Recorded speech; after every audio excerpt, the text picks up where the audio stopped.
The Northtown News Magazine is brought to you in part by eVoter. eVoter is proud to be a sponsor of the Northtown News Magazine. Hi, I'm Marty Levinson. Welcome to the Northtown News Magazine. Hi, I'm Marty Levinson. Welcome to the Northtown News Magazine. Hi, I'm Marty Levinson. Welcome to the Northtown News Magazine show with Sonny Hirsch and your host of hosts, Avi Myers. Thank you, Marty. Avi Myers here, Northtown Neighborhood News Magazine, a presentation of Sonny Hirsch and myself. Obviously, I haven't seen Marty in several years at this point, but I was hoping to see him before the election, and I think I will be seeing him in the next day or two. Either that or I'll have to fix my lawnmower to get a haircut here. Anyway, not enough of you guys voted, so I can't thank you on that one. I mean, the turnout was absolutely disgusting. Go to our website, caps20 at ntnm.org. Over 100,000 shows watched. We were just a shade under 8,000 shows watched in January, which is like really amazing. You guys are really picking up the pedal and watching like crazy, and thank you so much for that. We're real big on community policing, caps24.org, and you'll find all the local community policing meetings. Crime, for those of you who aren't aware, the statistics are honest in terms of reported crime, all the rest of that stuff. Despite all the problems that people imagine are going on, crime is down. Crime is down an interestingly good percentage. No matter how many different faces you might see around here, they're peaceful faces. Things are good. Crime has not increased. You guys are wrong. You can go to ClearPath and look at the numbers. There's lots of, the better idea is to go to your community policing meeting and, forget about these silly message boards where you get funny ideas about things that aren't real. And some of these really weird community organizations, I'm not going to mention any of them in particular, but crime is down, people. This is a nice, peaceful neighborhood. And in any event, speaking of nice, peaceful neighborhoods, the longest since this show started that my next guest hasn't appeared is it's about 5 months since he's been here at this point. Well, because you weren't running for any office and you're not the ward committeeman. But I took a haircut. You took a haircut. It wasn't with Marty. But since you've been on last, I had 58 different candidates for elected office. I wasn't a candidate. No, you weren't a candidate. And of course, we're talking about the man who Chuck J always says needs no introduction, the alderman of the 50th and Ward. I'm awake. Pardon? I'm awake. The vice mayor of the city of Chicago, and the person who gives hard times to people who deserve them, Alderman Berny Stone. Hi, Albie. Pleasure to see you. And of course, we were filming the day after the election, and there was some good news. There was some pretty not so good news. But yeah, let's talk about the election.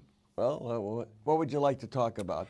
The candidate that I picked out to really help the candidate for lieutenant governor, Scott Lee Cohn, surprised everyone and won. I was really happy to see that. Of course, he spent $2 million of his own money to do so.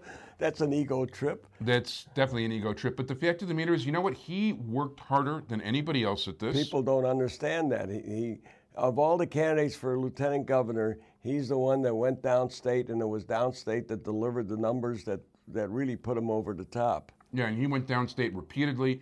He sat and talked to people. He was running job fairs through the state. And you know what? He was the only one with the positive message in that campaign. That's exactly right. And I wish more candidates would understand that this is an issue-oriented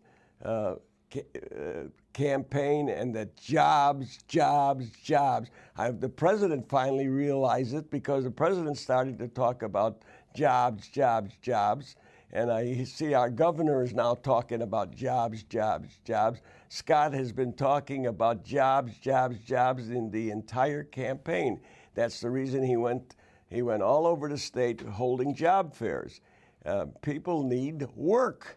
And people standing on a corner and not employed is not good for the individual, and it's not good for the economy or society.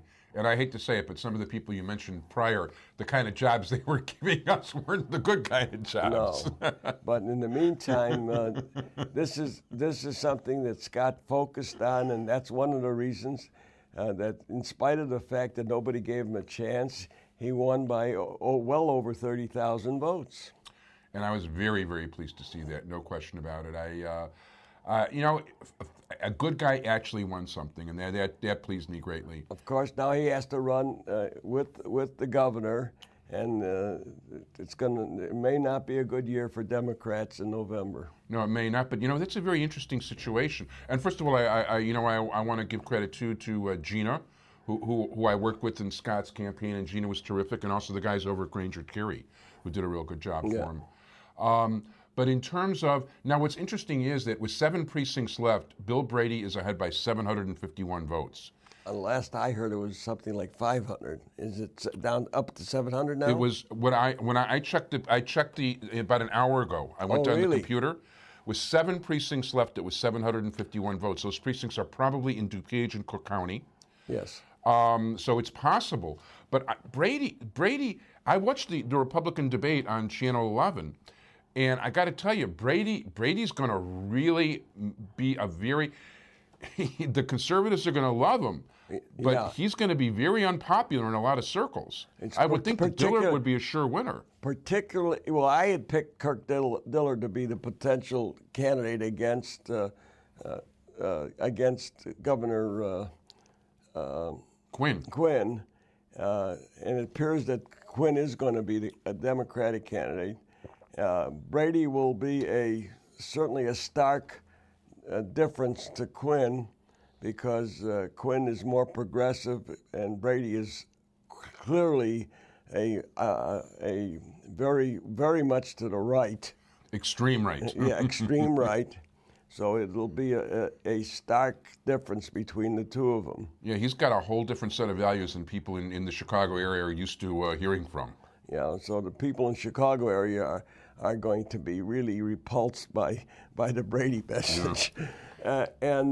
Even though I'm not the biggest fan of Quinn, the truth is I wasn't a big fan of either of them, to be honest. But you see, Scott Cohn is the But you see, that's what happened when only 26% of the people vote. Yeah, as a matter of fact, you guys get what you deserve. I hate to say it. And that's apparently the total that voted in Cook County in this election, 26%. I voted at Boone School at 4 o'clock. I was the 77th person to get a ballot at 4 o'clock in the afternoon. There were 37 people that voted early. My neighbors across the street, Mary and Brad Jr. Made it 79 shortly thereafter. The fact is that, you guys don't vote. You get what you look at some of the garbage that that won yesterday. And I'm not talking about the sanitation stuff either. I voted at about 1:20. Yeah. And now listen to this one. I had the 50th application. Wow. How's that? The alderman of the 50th ward gets the 50th application? I got to tell you, it was interesting. On Capitol Facts yesterday, one of the places where they had like a satellite thing to predict exit polls and all that was in Winston Towers, I think, in your building. Yeah.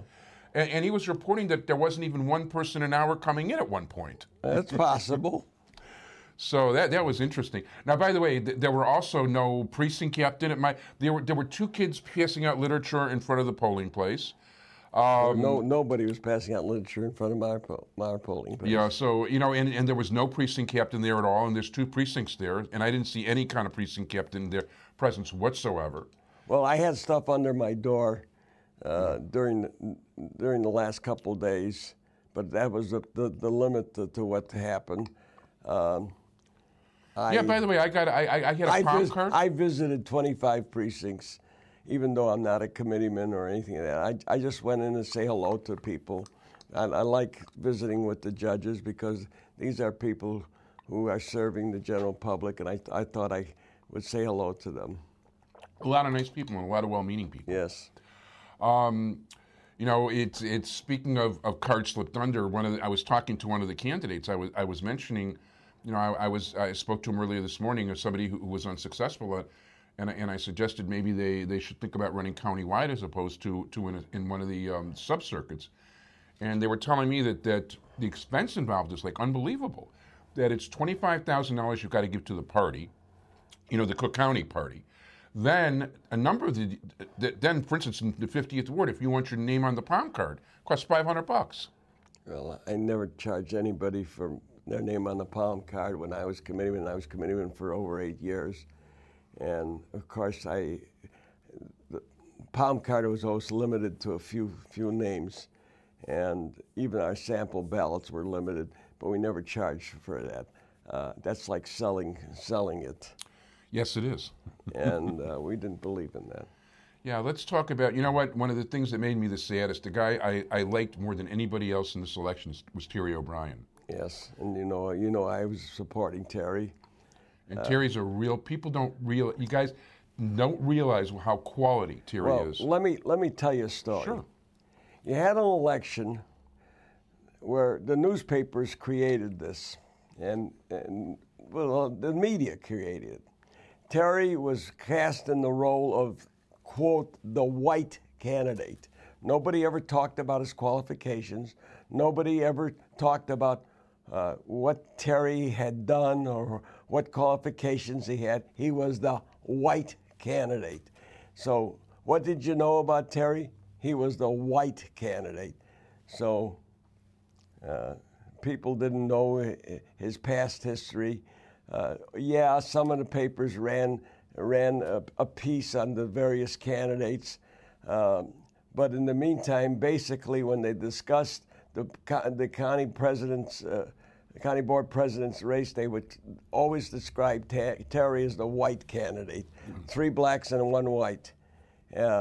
Then, when it came to Todd Stroger, he was the current president who had dragged the county down and had stuck them with the sales tax, and it was increasing their tax. When they talked about Dorothy Brown, she was the one with the slush fund for wearing jeans. Now, when it came to the favorite daughter, Toni Preckwinkle, she was the savior. They wouldn't say anything bad about her. For instance, she walked on Devon Avenue on 2 separate occasions, but they didn't show her in front of the terrorist Rana's butcher shop, where he's got a big Toni Preckwinkle sign. No. They didn't show her in front of the terrorist shop. And let's explain to people what makes this guy a terrorist. He's under indictment. He's in jail. He's a butcher that was going to blew up the hotels in Bombay. Mumbai. Yeah. The government's going to put him on trial very shortly. He's got a butcher shop on Devon Avenue, and built a big Toni Preckwinkle sign in the window. The huge ones. They're one of those real big ones. And there she was walking right by his store, and the newspapers knew about it, and they wouldn't put it in the paper. That they wouldn't show in the paper. Yeah, the newspapers, unfortunately, they are, you know what, there's no question in my mind that the Tribune, beyond question, is a player. And I don't mean in the editorial page, I mean in the news pages. And they didn't. Sometimes too. They didn't talk about. They're both players. They didn't talk about the fact that in spite of what Terry had brought out, the fact that really her record in the city council is really bereft of any real positive action. That she said her management qualifications was that actually she had managed her staff, which she says is 8 people. I don't know how she got 8 people. She's not a committee chairman, so she has basically a couple legislative aides and maybe some people who she might hire with some of the extra funds she has. But she says she manages the city by managing our $6 billion budget. Well, except that in most cases she votes against the budget, except recently when she wanted the mayor's support, so she voted for the budget. So how does that make her a manager of the $6 billion budget? most of the time she doesn't even bother to come to budget hearings. I mean, that they didn't say in the newspapers. Oh, and by the way, Mr. Jarofsky and Dumke, take a look at her contribution list. You'll see Daley and George there. I mean, guess who was backing her? Your favorite buddy. No, she's the independent. You read the newspapers. She's the independent. She ran the dirtiest campaign of any of them. Her people are so underhanded. Her campaign manager. Everybody's on everybody's Facebook page. It's like sort of like a stock book ticker for looking at all the county board stuff when I look at it.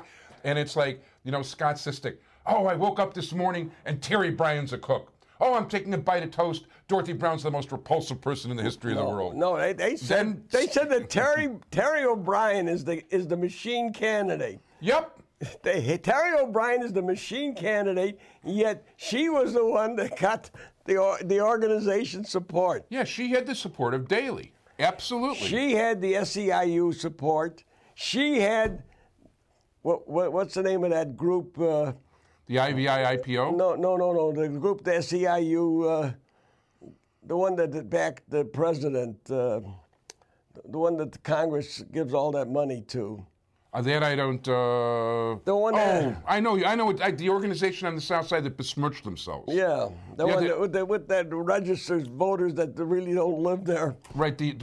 Not the Urban Council. No. But basically, yeah, the one that soiled themselves. That SEIU is the front for. Yeah. But anyway, she's not the machine candidate. She's the independent. Come on, let's face it. Yeah. SEIU is the front organization for the worst possible group of people. There's the one that spent $500,000 trying to get me out of office. Yeah. And she's got the nerve to talk about being an independent. She's the progressive. And she also had the regressive, and she had the most money of any of the candidates too. She spent the most money. She had the unions lined up. At the last minute, the SEIU gave her something like $200,000 and some $1,000. Come on. O'Brien was the machine candidate. Let's face facts. Who was the union candidate? She had a tremendous victory. There's no question about it. Yeah. And it was an alliance of the progressives with the machine and the labor unions, and the people sat on their hands. And as they say in French, "Ach vey" to the people of Cook County. Well, no, let me tell you what it is. Go ahead. Let me tell you what it is. If you saw the movie The Candidate, Robert Redford is the independent. He runs for office. Yeah. And the last scene in the movie is he wins the office and he turns to his campaign manager and says to him, at the end of the movie, after he wins the office, he turns to his campaign manager and he says to him, "What do we do now?" Ladies and gentlemen of Cook County, after she becomes president of the Cook County Board in December, she's going to turn to her assistant and say, "What do we do now?" Because this lady is going to be leading the county board and she doesn't know what do we do now. Because that's her background in the city council. What do we do now? And yeah, she'll get to be Daley's whipping boy next time around, but at least you got her out of city council for now. Yeah, okay. You know what? Let's talk about the sub-circuits, because there's some really nasty stuff that happened over here. I can only talk about the 9th sub-circuit. That's exactly what I want to talk about. Oh, first of all, I do want to give congratulations to a couple people. Jim Epstein in particular, Judge Jim Epstein, who had the most highly qualified and still won the election. And I was really, really happy to see that. Because oftentimes qualified people don't win for judge. You mean like in sub-circuit 9A, where the guy who was least qualified won? Yeah, the guy who the Chicago Bar Association found unqualified, as did a total of 7 bar associations. Gave a rating of 36%. Yeah, the lowest rating of anybody going was the elected candidate. And who all the progressives backed, and when we asked them... Regressives. Why did you back him? Well, he was our friend. Now, these are the people who claim to be progressives, and they say that they're the good ones, they're the good guys, but they ignored the fact that he couldn't pass the Bar Association ratings, and he was the lowest rated of all the candidates. By far. Lowest rated, yet they backed him, and he won.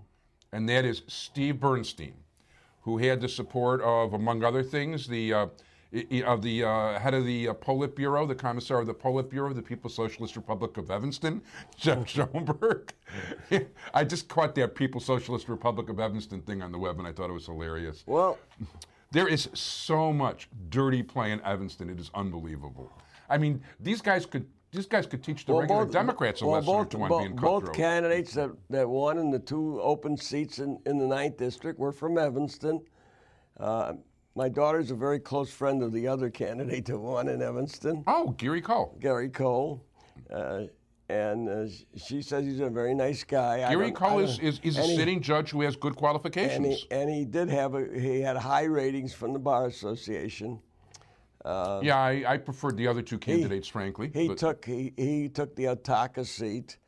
By the way, what's interesting is that the DPOE in Evanston told him, because they didn't officially endorse anybody, that they weren't going to support either him or Abby Fishman-Romanek.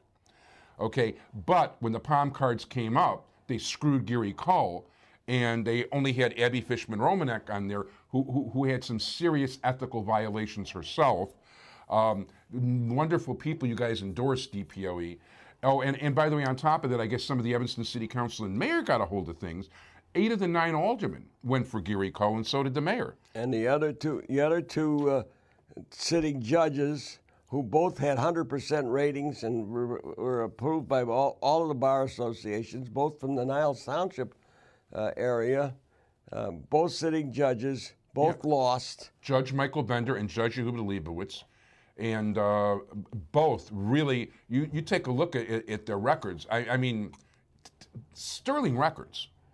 But both lost. Yep. So yeah, got cashed in by the regressives. By Steve Bernstein and Gary Cole. Oh, and in terms of and how can they possibly? I've heard this from so many people, including one guy himself that was actually ran and was highly qualified. Oh, but I really like Steve Bernstein. And he thinks he'd do a terrific job of giving the chance. I've heard this from so many people. The bar associations know better than us, okay? And if they're that adamant about this guy ain't qualified, a lot of this has to do with the fact he's an attorney.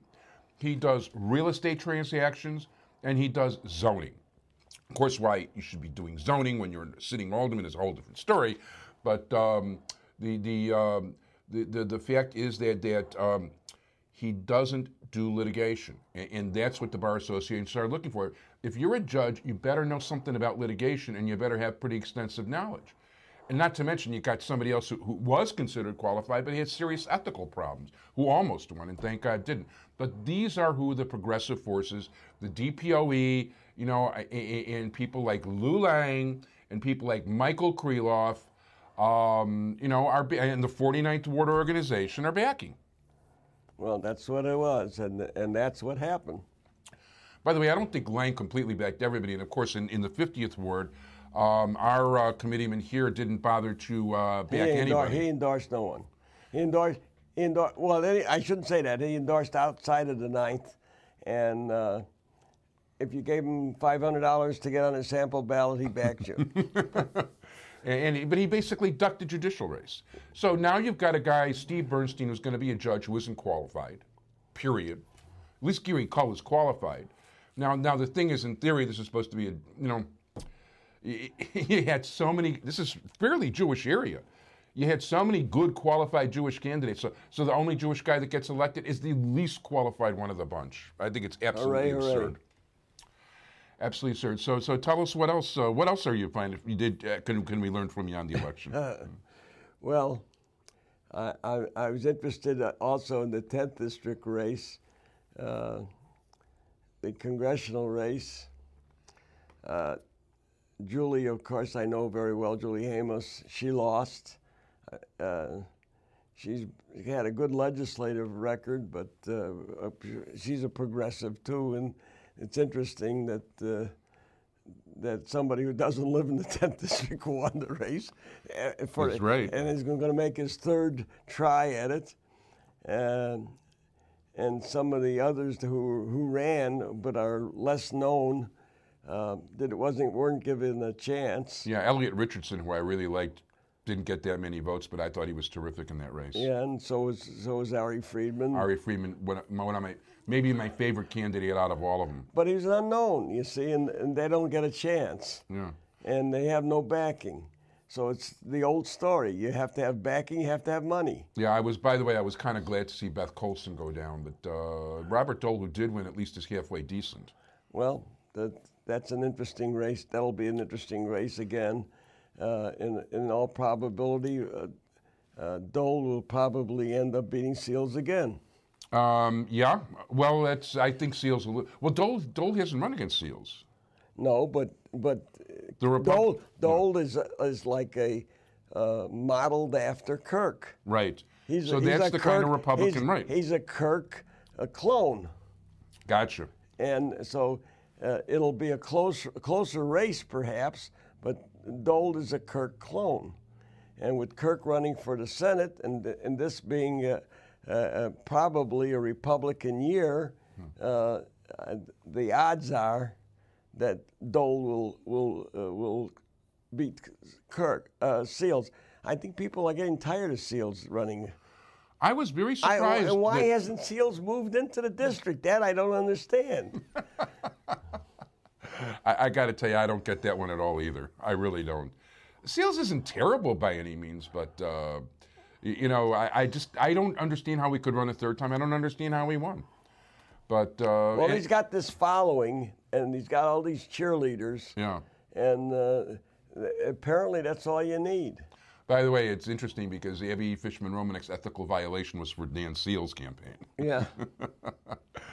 Using the Attorney General's office things. What other races? Anything make you real happy or in particular? Yeah. That David Hoffman went down.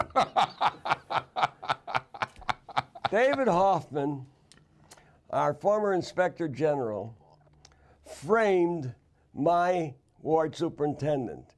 And I say it without any qualification, because on February 22nd, my ward superintendent will be found not guilty and will be coming back as my ward superintendent. I think the only reason that the case was continued up until then is the fact that Hoffman was running for the Senate. Now, he apparently got a lot of votes because I guess everybody thought Mr. Clean, but let me tell you, he's not Mr. Clean. And anybody who frames people and has people, an innocent guy be out of work for 2 years is not Mr. Clean. And I was delighted that he lost. I almost did an Irish jig when I heard his concession statement. Yeah, and your friend is the one who introduced him for his concession statement. Your friend Jeff Shulman. Oh yeah, the commissar of the Politburo, the People's Socialist Republic of Evanston. Yeah. Well, they must be two of a kind. Yeah. Well, anyway, you know what? At this point, we're actually just about out of time. I want to thank very much my guest, Alderman Bernie Stone. In the last 30 seconds, anybody want to just say happy, glad, sad about a couple things? Listen, the only thing I tell you people is, some of you think that I come on too strong, but the only reason I come on too strong is because you aggravate me to death when you don't go out and vote. People get what they deserve when they don't vote.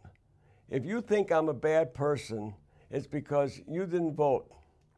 If you don't want to see me as alderman, you gotta go register. You gotta vote, and you gotta vote against me. So go out and register to vote, and be sure you vote against me, so that I don't come on as your alderman. So do your job. Be sure you vote. Thank you very much, Alderman Bernie Stone. And as a matter of fact, off that speech, I probably will vote for you. Anyway, thank you so much for being on the show. Thanks, Sonny. Thanks, Joe Juckche. Next week, Bob Seidenberg. Bye-bye, everybody.